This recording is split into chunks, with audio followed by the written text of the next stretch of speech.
Holy shit. It's a special Cleats day. out for blood. It's a special day. It's a very, very special day. Welcome to the Abyss, everybody. And the reason today is such a day, which, we're recording it on the day, is our 4th anniversary of starting this show. 4 years ago. 4 damn years. It's crazy. It somehow feels like 4 years, but then again, it doesn't. Yeah. No, that's pretty crazy. I was just, when you said it, I'm like, I thought we just started last year. Does it feel like that to you? Like we've only been going for a year? I remember where we filmed the first episode. It was in that little fancy, your grandpa's... That was the second episode. It was the second the first one here. Yeah. I dropped the mic. It was really bad. Yeah. It Clumsy was freezing. ass. It was winter. We had no heater up in the little studio. Yeah. We're in the big leagues. I remember we were doing Skinwalker Ranch there and whatever you were covering. Yeah. And No, maybe it wasn't Skinwalker Ranch. I don't think it was. I'm wrong. I know our first episode was the Pied Foo Piper and the Fighters. Foo Fighters, which go back and listen to it. It's don't remember the cringy. second If you're just listening to us, don't need to go back to the beginning. Stay with us now. Yeah. We're so much better. Yeah, just do the last So 5. much better. Just kidding. The last 5. Yeah, do more than that. But we're drinking a special beer, and I'm really hoping that I didn't strike out a 4th time because the last 3 beers I bought were absolute ass.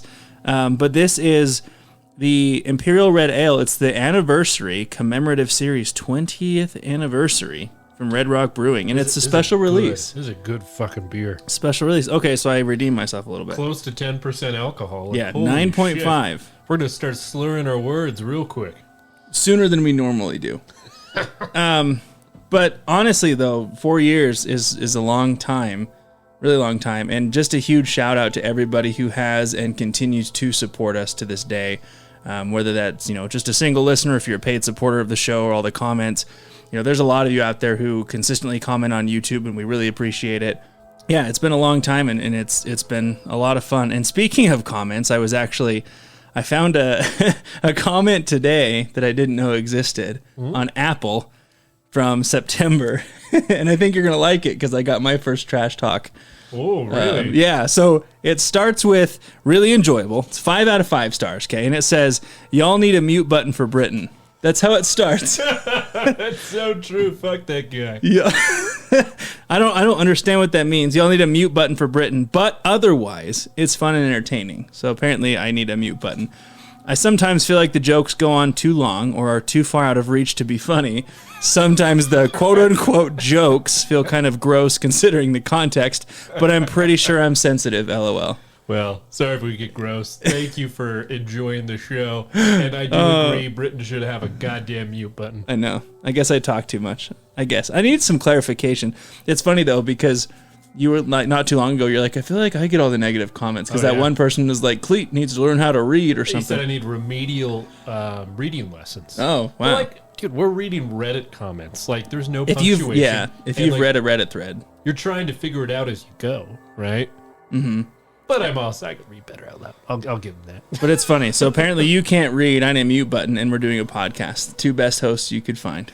So yeah. But thanks for the comment. I'll try and shut the fuck up a little bit more. My wife actually went and watched one of your movie recommendations from the last show, Nefarious. I'm gonna guess she hated it. Yeah, she came up to me after she watched it. She's like, "Yeah, I watched Nefarious. Britton brought it up in the last podcast," and I was like, "Okay, how was it?" Yeah, I'm not gonna watch shit you recommend. Oh, I see. She's like, it wasn't that good. I'm like, yeah, okay. Okay, but in my defense, I don't think I said it was. I mean, I said it was entertaining. It was okay. I wasn't like best movie I've seen in a long time. Past that, it's good. That it's all right. I've seen worse. And what I heard is it wasn't that good. It wasn't okay. That's what I heard. Oh, okay. Well, I don't trust you or your wife's opinions. We'll just go there. I'm just not gonna recommend anything to you. Ever again. You can go to hell. That's what I'm hearing. Damn, dude. I'm hurt. No, you're not. You have no feelings. But here's to 4 years. Awesome. Cheers to many more, hopefully, coming through. I don't know, we usually do this at the end, but we're getting really close to having the 500 subs on YouTube. I think we're at 457. It's about 43 away, which will spark our trip to the Clown Motel in Nevada. Filmed. We're going to have the Ouija board and everything, and I think also that liquor will be present. I don't know if that's going to help the content or hinder it. But once we go to Nevada, it's going to be a good time. We'll film it. You can kind of see everything. We'll see our ugly faces I'm sure some people have looked us up on Facebook. We're not hard to find. Ouija boards, spirit box, spirit rods, we'll have it all. We're going to be talking to the dead or ourselves, I'm not sure. And sleeping in a creepy-ass clown room. Which the advertisement on the website says that they do monthly bug pest control. Yeah, so the cockroaches don't. So the fact that they have to put that on there is good, like monthly. So I think we're safe. That means that they have a chronic problem they need to keep in check. Yeah, monthly. So hopefully we won't get too many bugs. But I digress. So for tonight, what is the topic that we're going to be covering, Cleet? We'll be talking about mythical creature stories. What?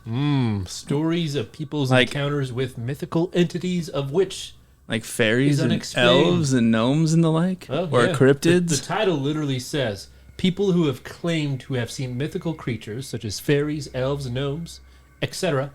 What is your story? This comes from Cringe Emoji. So when I was a kid, I got a huge kick out of hiding in various spots around our house and then going out and scaring my mom or my sister whenever they would walk past. The challenge was finding new spots that they wouldn't see coming, but that I knew that they would be at. Always up in your game. Oh, yeah. I wanted to get a good scare, but I didn't want to have to wait an eternity for someone to come by. He's just like sitting in the hamper for 10 years. Eventually, my mom's going to walk through this abandoned room. This only happened once, and it still scares me when I think about it. I'd picked a spot in our attic on this day. I knew my mom would be coming up there because she was going to get out props for a church play that we kept up there. So I set up behind a stack of boxes and waited. About 5 or 6 minutes in, I heard someone very faintly say, as if me being there was interesting and maybe unexpected. The sound came almost directly behind me, and I immediately froze. Then I felt a breath on the back of my neck. Now, I was raised on a farm, and the number one rule when encountering something that you assume you have no control over, coyotes, lynx, snakes, and the occasional irritable cow, is not to make any sudden movements. Then you slowly remove yourself from the situation and create distance without provoking whatever you're faced with. So I sat there for about 20 seconds, shocked still, absolutely terrified. After that, I slowly stood up and started to move away. I wasn't about to turn and look behind me. I got 2 steps and a hand clamped down on my right shoulder. Nope. I screamed, wrenched away, and ran until I was out of the house. Once outside, my mom and sister came running to see why I was screaming. They'd been outside with our dogs the entire time. My dad was at our other property, almost 10 miles away. Sure, I could have imagined it. Never happened again. Nobody believed me then. My mom and dad both made multiple trips to the attic to show me nothing was up there. I don't know what it was, but it was something. That's creepy, man. I'm telling you, as a kid, like, I think you're just closer to the veil and you just see things and hear things that you don't as an adult. Oh, yeah. I think it was just his mom up there hiding, too. Like, I'm going to get this little shit now. I'm going to get him so And good. she just jumps out of the attic and goes outside. I've been outside the whole time. Yeah, I don't know what's going on. All right, this one is from Delicious Debauchery. Did not see anything, but every time I tell this story, people say that it was a fairy. This is the one and the only inexplicable moment of my life. About 10 years ago, I got home from school and threw my car keys on a leather ottoman in my man cave. Every day when I come home, I would do this. Throw keys on ottoman, turn around and go to the bathroom. When I returned from the bathroom, even though I saw my keys land on the ottoman, the keys were gone. I was home alone, maybe in the bathroom for maybe 30, 45 seconds, looked all around the floor, no keys. Checked under the ottoman and couch, no keys. Lift the ottoman off the fucking ground and shook it over my head, no keys. At this point, I convinced myself I imagined throwing my keys, and I had for some reason put them on the bathroom counter. No keys in the bathroom. Turn back around, and the fucking keys are sitting right on the ottoman. There's no way. Recalling this incident gives me chills, and it is the only thing in my life that convinces me of the existence of the paranormal. You know what it really was? His mom found him. No, we're in a simulation, and like someone was like viewing him like through a computer screen in the higher dimension. And like, let's fuck with him. Okay. Watch, the keys are gonna disappear. He's taking a piss. He get it back. Is that there? We got him. Oh, he's shaking it around. Let's put it back. That's a callback to the iceberg. Conspiracy theories. It's all a simulation. I was just going to say, I think it's just get the wife or your mom to find them, because I swear to God, if I can't find something, they go and look in the exact same spot, and they're there. There it is. Every time. You just need to look. Look there. Like literally right there. It's like it's not on the table. And she goes over, picks it up. It's like, cool, it wasn't there. Anyway, this is from Paperboy. My daughter and I regularly and reliably saw a hide behind from my kitchen window. This eventually led to us learning the truth about this Midwestern mythical creature. A hide behind, huh? What we saw was 7 or 8 feet tall, bipedal, spindly legs, gaunt with protruding rib cage, no horns or protruding ears. It/they would lean out from behind a tree in the forest behind our house. If you moved about, it would pop back behind the tree. We never saw more than one at a time, but there seemed to be more than one, as height varied. We sometimes saw it multiple times a day. The behavior was always the same. It seemed wary of us, but if we stayed out of sight, it would lean out into view for a few seconds at a time. When we sent the dog out, it would run off into the forest after it, but never chased it into view, so that told us nothing. I viewed it through a rifle scope and got a good long look at it silhouetted against the snow behind the trees. It was really creepy, like a Slender Man or something. I could determine height by going out and measuring the trees we saw it next to. I, of course, did not shoot it, since you should not shoot what you cannot identify, and the only large bipeds hereabout are people, though nothing human is that tall or narrow. We knew the local legends, and this matched the description and the behavior. We dug out our trail camera, but solved the mystery before we got a chance to set it up. Sorry to disappoint folks, but we solved the mystery, as I'm sure many have before us. As winter sets in, the deer like to stand on their hind legs to eat the tips of pine tree branches. Just the tip. They're totes scared of people, and will always do it behind trees, but every so often one that is sick, starving, had twins, or gave birth too late in the season will be desperate. The desperate ones will lean out to get the untouched branches in view of the house, but if they sense movement, they duck away. A large deer with corvid wasting disease, standing on its hind legs, is a bizarre 8+ foot tall skeletal-looking thing with a protruding rib and sunken-in gut. That's still creepy, though. Yeah. Because it had the wasting away disease. Yeah, that's a rough disease. The brain thing or whatever. It's like this zombie deer Don't disease. Don't eat deer, man. Don't eat deer.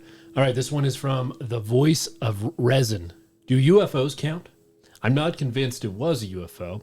I'm one of those, there's probably a reasonable explanation sort of guy when it comes to the paranormal. No, the aliens did it for sure.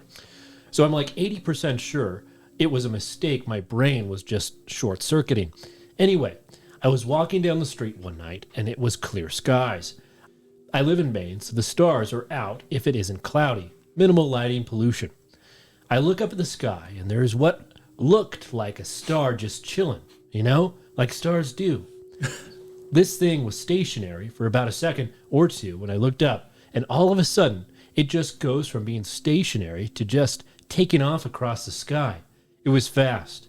Just looked like a normal bright star that just decided to zip off somewhere else. I believe in extraterrestrial life. Not necessarily little green men type, but some sort of life form has to exist somewhere else. After all, we exist. Never got why some people think would it be unthinkable for some form of intelligent life to exist when we are intelligent, sentient life living here on Earth. As I said, I'm sure it was just a trick of the mind. Perhaps it was a meteor or satellite that just appeared stationary when my eyes met it. Either way, I was taken aback by it. That's the closest I've ever come to seeing something paranormal with my own eyes. Okay, this is from BBPR 120. About 15 years ago, I was leading a week-long youth group backpacking trip in the mountains of Vermont. On the last of the trip, we were in an enclosed shelter, 4 walls, roof, and a door, off the main trail. After dinner, the kids, for whatever reason, decided that they have a sing-along, completely out of character for them, but whatever, we had a successful week. I set my digital camera to video and let it record the goofiness while they were singing Hakuna Matata and Weird Al's Albuquerque, all of it, and went to bed once they were done. Got off the trail the following day and set about cleaning my gear and wandering through all the photos and videos to put up my smug mug site for the families to see. Going through the videos of the sing-along, I hit something I wasn't expecting. In the gap between songs was a deep, unnatural voice asking forcefully, "Do you want to die?" Lord. Oh my god. One of the kids he lost the lyrics. Yeah, it was not an alto. Hakuna Matata. Do you want to die? It was not there during the singing because there's no way in hell that they would have launched right into the next song without commenting on it. Lots of goofiness singing and that bit of WTF in the gap between songs. For extra fun, around 2 a.m., one of the leader's dog, normally the goofiest, dopiest dog ever, got mistaken for a pony on more than one occasion. Stood up like he was going to bite someone and started growling incessantly with the hairs on the back of his neck standing straight up. He would not calm down for anything, got a bit snappy when I tried to move him away from the door. In the same time frame, said door into the shelter kept slamming open and closed, as well, despite it being a calm moonlit night with no clouds to be seen. I tied the door shut and the dog slowly calmed down. I didn't get a lot of sleep that night, even less when I dug into the videos post-trip. No clue what the fuck was out there, but something wasn't happy with a large group intruding into its space. Never had that or anything remotely like that happen again on any of my trips into the mountains. All right, this one is the 9th Nephilim. Oh. Okay, here it goes. I still have no idea what this was, but I do know what happened. I was 7 years old and staying at a babysitter's house. The sitter had a son whom I'll call D, and the next door neighbor had a daughter whom I'll call L. This occurred in a rural bedroom community in North Carolina back in the 70s. Me and D used to spend most of our time at L's house next door because she had a swing set. There was a patch of woods behind their house and a train track ran through the woods directly behind the homes. I only add this detail to let you know there was nothing back behind the homes at that time other than some woods and an embankment that led down to the train tracks. Elle's house was surrounded by a chain link fence that separated her parents' property from the woods. It was summer, and we were in Elle's backyard playing on her swing set when this occurred. I was standing on the swing and pumping my arms back and forth as I faced the woods. I liked standing on the swing because it made me feel taller and I could see into the woods. I pumped my arms and I looked up into the woods, and there was a creature that looked like a giant yellow robot from the 1950s. What the fuck? Giant yellow robot. That caught me off guard. Anyways, and it had horns and a very angry face. It was facing to my left and walking through the woods. I screamed at the top of my lungs when I saw it. When I screamed, it turned and looked directly at me. I can still see that thing's face. I jumped off the swing, and D and L were yelling, "What's wrong?" I was obviously shaken and trying to tell them that there was something in the woods. We ran up to the back door of Elle's house and yelled for her mom to come out and tried to tell her what I'd seen. Of course, being a rational adult, she laughed it off and told us to go play. By this time, my mom had come to pick me up, and I tried to tell her what I'd seen, but she also didn't believe me. Usually when my mom arrived, she would stay and talk to Elle's mom or Dee's mom for a bit while we continued to play up until it was time for me to go home. But not that day.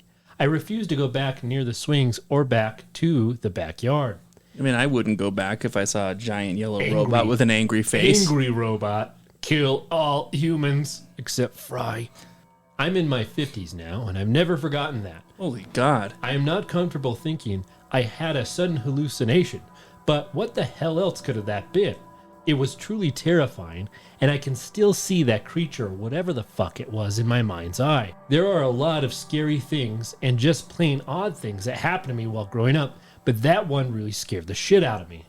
So someone says it reminds me of the Flatwoods Monster. Let's click the link. It's a penis. Just kidding. Oh. Okay, this is from Butter of Fridge. I don't exactly know what creature it was, but anyway, here's my story. If anyone knows what it was, let me know. Ooh, I like a little bit of a teaser. Ooh. When I was in the 5th grade, we went on a trip with our school to this hostel at the edge of a forest. That's an interesting... But a hostel? Yeah. Hostel's not bad, it's just a hotel.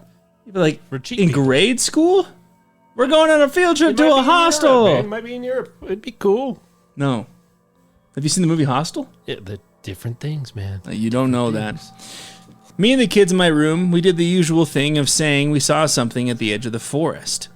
One night, we did it again, and we had already gotten a bit paranoid and sometimes thought that we actually saw something, and on this night, we suddenly all saw this pair of purple glowing dots at the edge of the forest. At first we thought it was probably just a reflection or something until those dots disappeared, then reappeared about 10 meters to the right. When they reappeared, we could vaguely make the outer edges of the creature's body, which looked somewhat human. The eyes then turned to the right, and this second pair of purple eyes appeared.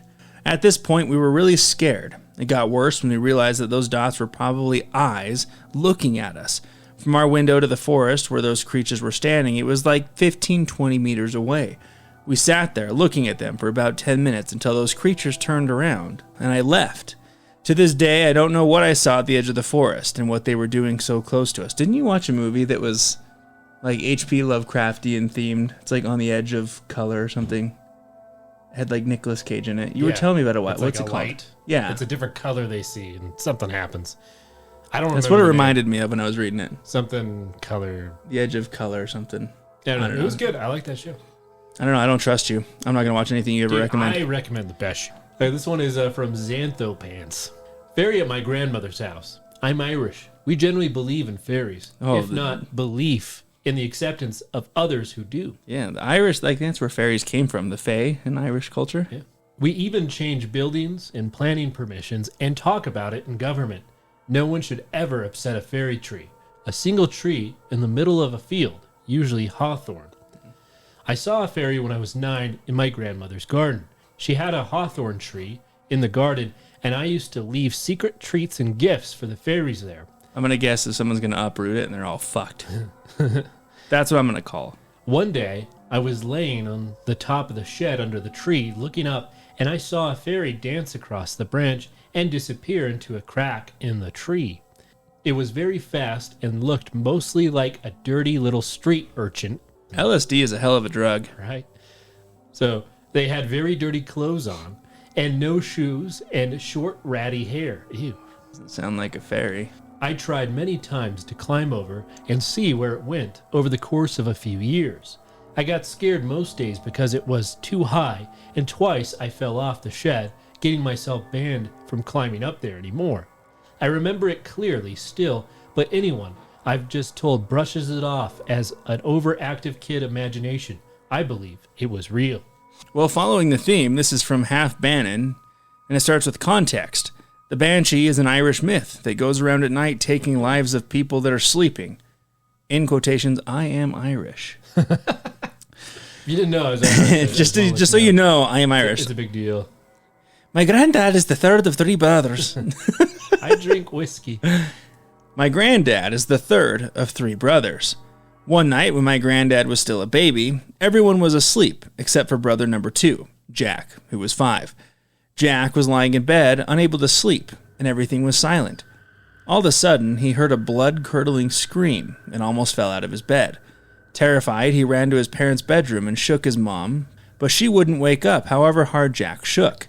So he looked at her, and only then he saw. Her face was pale, with a blank expression, didn't seem to be breathing. He just knew it. She was dead. How Jack and Patty were not scared for her life is astounding to me. I don't know how you can take the loss of one of your most important people at such a young age. We still don't know how my great-grandma died, but our best explanation is that she was taken by the Banshee. I just have to trust Jack's story, as there's no other evidence. There are quite a few definitions for what the Banshee is. For example, when Sergeant Ducky says it's when a married lady gains a zombie-like personality when their husband goes away for too long and they go to other houses, begging for their husband to come back, or something along those lines. I don't know. But I think it's like a ghost that just scavenges the Emerald Isle looking for an Irish soul to steal. Jack and my granddad are still alive and willing to tell the story. Patty passed away. I'm part of a happy family that can see each other and love each other in every way, but nothing can deny the dark history. All right, this one is from Esha, baby. A few years back, around 16 years old, I was alone in my caravan that was my bedroom situated in the backyard of a family home. I was sitting on my bed, listening to music on my laptop, when I suddenly had the impulse decision to look through the curtain directly behind me. The caravan was about half a foot away from the fence that separates our house from the neighbors, and sitting on that fence, looking straight at me, was a furious-looking toad thing. Huh. It was about a foot long, had the hugest frown on its face, a raggedy hat that looked like it was the Sorting Hat from Harry Potter. It's the fucking Loveland frog. Maybe. And he was holding onto a long cane that had a... It is. in You've the heard of the wood Loveland frog, where right? he held it. No, I have no Google idea. Loveland frog. Google it. The The Loveland frog. Loveland, no space. It looks inappropriate. I mean, it's got the wand. And they just don't have the hat on this one. I mean, all right. I've never read Harry Potter. Yeah, it's not from Harry Potter. It's like the cryptid, the Loveland frog, or the Loveland something. I don't know. All right, okay. So back to the frog. I stared at him. He stared at me. A good 30 seconds, and I flicked the curtain, closed, and sat there a little longer. Didn't feel scared or shocked or anything, as I don't think I was actually registering what was happening. I checked about 10 minutes later, and it was gone. There was no eerie feeling associated with it, no terror or fear, just this furious-looking toad thing staring at me for a couple of seconds. Sorry, it's the Loveland frogman. So if you Google Loveland frogman, that's what you'll get. Same thing. Yeah, it's mythical creature that... I can still, clear as day, see it in my mind. He had one of the angriest, almost cartoon-like frown on his face, and the wooden cane was a dark brown with swirly carvings on it. I believe in things like fairies, ghosts, and all that jazz, but I'm also a rational thinking person. Yes, it could have been my imagination or brain doing a weird hallucination, but I truly do believe it was actually there and not psychological. Also, I told my best friend about it that night, and around a week later, she sent me a print screen of a girl's Facebook post. I didn't know her, and neither did my friend. She was one of those girls that just added everyone for the socials, if you know what I mean. And the girl was complaining about going downstairs to get a glass of water and seeing an angry toad in the window. She freaked and ran away. To this day, I've never seen another post or story similar to this online. I did ask my friend's mother, who was a witch, in quotations. and she said it was based around negative energy. This happened in Melbourne, Australia. Oh, it's in Australia. They just have really mean fucking toads there. Too bad you They all didn't carry have a wands knife. and wear hats. Top of the day, mate. Okay, this is from Auspicious Arrow. One day, my husband and I had two friends over. We're all sitting around chatting in the living room. They were on the couch and we were on chairs facing them. There was a coffee table between us. Anyway, as we were chatting, this white, partially transparent figure, about 2 feet tall, walked through the outside wall and walked between the coffee table and the couch. That's a fucking trip. It just faded away once it got past the table. What makes it even weirder is, I kid you not, it was shaped like David the Gnome. That show we watched as kids. Do you know David the Gnome? Never heard of him. I've never heard of David the Gnome. But it was kind of a wispy white. We were all like, did you see that? We'd all seen things, and I was part of a paranormal group, so we all wrote down what we saw separately and compared notes. We all saw the same thing. Like, what does it mean to be in a paranormal group? You just So that research you all the have, paranormal. yeah, but you'll have like your own separate notebooks. Like, we'll just write down what we saw and you find compare. stories, you talk about it, and it's just people trying to make friends, Britton. In that house, we'd also see black wisps and white wisps float around the air. If they hit a cabinet, the cabinet would shake. There were many more of the black ones, but we'd see the white ones on occasion. It was a weird house. Now, this one is from Wally Plumsteed. As a kid, various relatives used to take me on trips, zoos, museums, amusement parks, the movies, etc. One of these trips, my grandfather took us kids to the movies. Now, these old movie houses date back to the days when they had live stage entertainment. This old movie theater my grandfather took us to had an orchestra pit, even though it's never been used in decades, seeing how vaudeville had been dead all that time. I was following my grandfather in the area between the front row seats and the orchestra pit, when just out of curiosity I peeked into the orchestra pit. There was no floor. One could see into the basement, but on the basement floor was, well, you ever heard of those old Humpty Dumpty poems? Humpty Dumpty sat on a wall. Humpty Dumpty had a great fall. On the floor of the basement was a large man-sized egg with a happy face painted on its shell. What? Okay. It had arms and legs. It was on its back, flailing its arms and legs as if it were trying to stand up, but couldn't due to its egg shape. I would question every fucking decision I made in life if I was seeing that. What the fuck? Like, did I just eat a weird mushroom? I looked away at my grandfather for a second, then looked back into the orchestra pit. This time... He's like, did you see that, Grandpa? This time, the painted expression on his face changed. Now the painted expression was one of grief and frustration. The eyes were closed, and the mouth was in grimace. Oh my God. What's happening to this egg? I looked away for a brief second or so and looked back into the orchestra pit. This time, there was no egg, just the bare floor of the basement. I looked away again, just for a few seconds. I guess looking to tell someone what I saw, but then looked back into the orchestra pit. This time, the orchestra pit floor was there. I couldn't see into the basement anymore. The orchestra pit floor had only a small handful of wooden folding chairs on it, nothing else. As the years passed, I was going to the movies on my own. Sometimes I went to that very same theater again. Each and every time I did, before the movie started, I'd go take a look into the orchestra pit, but I never saw anything like that again. Just the plain old bare floor of the orchestra pit. The old theater is now gone. A typical victim of the expansion of home video and cable TV. What the fuck did I That just is read? weird. It's just a big Humpty Dumpty squirreling around in the pit. All right, this is Quiverful in my heart. I've had 3 totally different and bizarre experiences in my lifetime. Number 1, East Central Tennessee. I was young, probably 7. My sister was 5. We're living in an Amish community in the middle of nowhere. Caves are numerous. Our room was on the 2nd story. Every morning there would be a creature. Once in a blue moon there was 2 that would fly by our window. It would perch on a tree not far from the house. Sometimes we would hear it land on the roof. As kids we thought it was in the attic, but thinking back it was definitely just landing on the roof. But what was this creature? It was hairless, but not a bat. It had a large head crest and a long mouth or beak thing. For lack of a better word, it was a small pterodactyl. Ugh.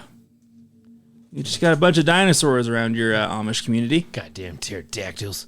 My sister and I didn't really have a concept of what a pterodactyl even was, but it was incredibly real. So real that my parents believed us.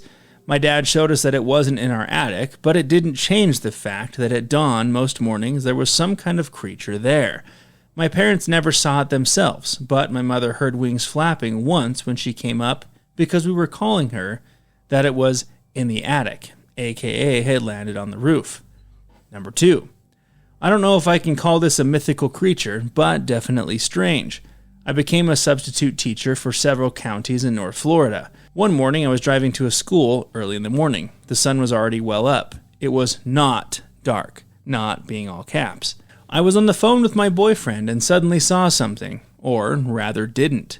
There was a shape flying over the highway in the opposite direction that I was driving.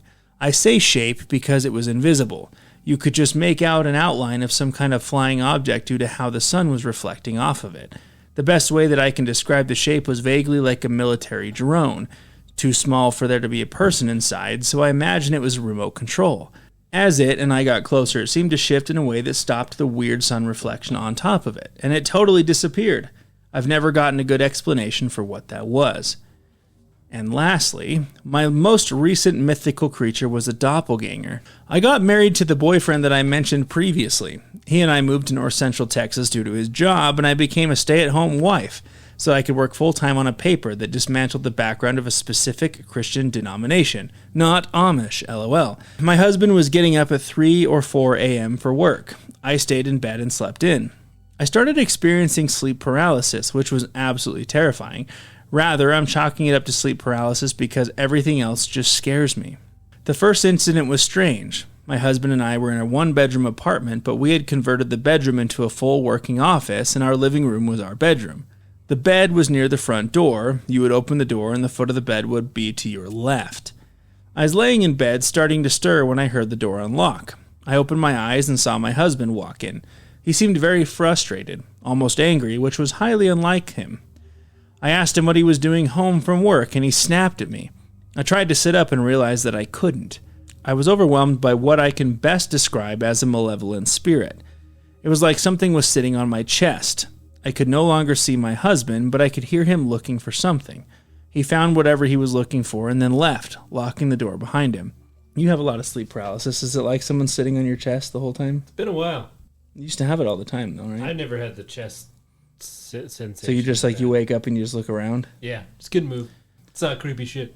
I felt myself get very drowsy, and I drifted off. I woke up sometime later feeling disturbed. I got in contact with my husband, who was working for a major private company that is contracted to do government work. I asked him if he'd been by that morning. He said no. I had no reason not to believe him. At the time, I thought it had just been a very vivid dream. However, that wasn't the only time. His doppelganger would show up frequently in the mornings after he had left. Sometimes I would feel extremely afraid, other times violated. Sometimes he would crawl in bed with me, other times I could feel him breathing on my face. I could never move my body during these encounters, and I could only open my eyes when he would initially walk through the door. The closer he would physically get to me, the more my eyes were forced to close. He never abused me in any way. We changed our sleeping arrangements, and I got on a better sleep schedule. My husband got off overtime shifts, and he was able to be home during the time frame that his doppelganger would usually show up. The doppelganger, unsurprisingly, didn't make another appearance. That is, until we moved. We moved to another apartment, and my husband got a new job, though in the same vein as the last. For a little while, he was working bizarre shifts, and some mornings he had to leave very early. I remember hearing the door unlock and hearing his footsteps walk through our apartment. However, the difference was that I could feel the same presence as before. The last day the doppelganger ever showed up was around 2 years ago. This time I heard the door open and multiple entities entered.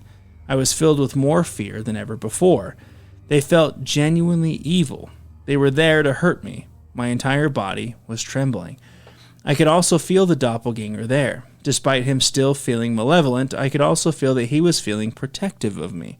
The bedroom door opened and the doppelganger was arguing with the other entities. I remember him distinctly saying that they were not allowed to hurt me. The entities did not speak direct words, but I could tell that they had been attracted to me because he kept showing up.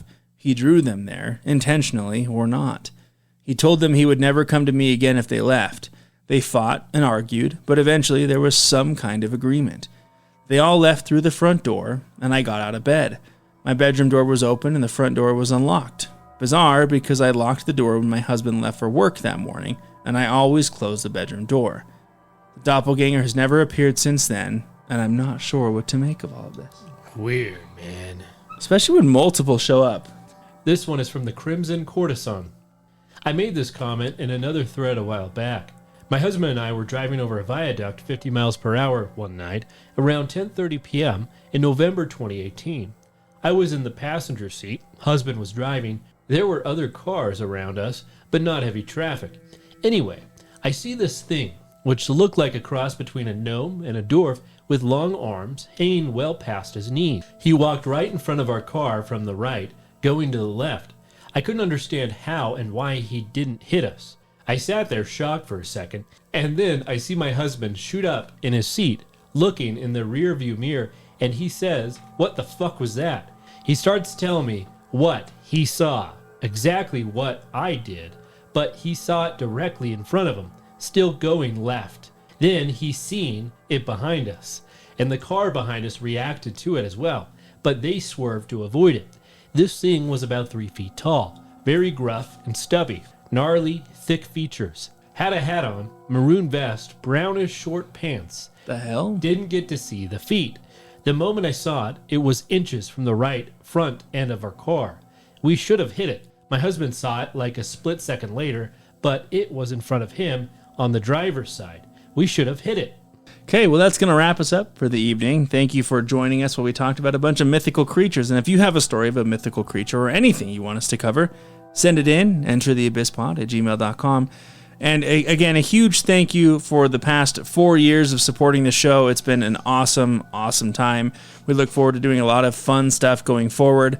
One of the biggest things, of course, as we mentioned, 457 subscribers on YouTube. So we're 43 away from going to the Clown Motel with video and all the fun stuff. So, you know, the best thing you can do to help us grow is to share us, comment, like, get us out there as much as you can.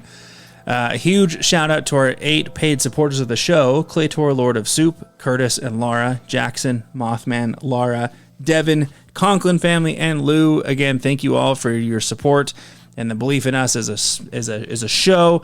Now that we're 4, we're like a toddler podcast. If you're listening to us on YouTube, please like, share, and subscribe, as it really helps get us out there. As always, thank you for entering the abyss. Until next time.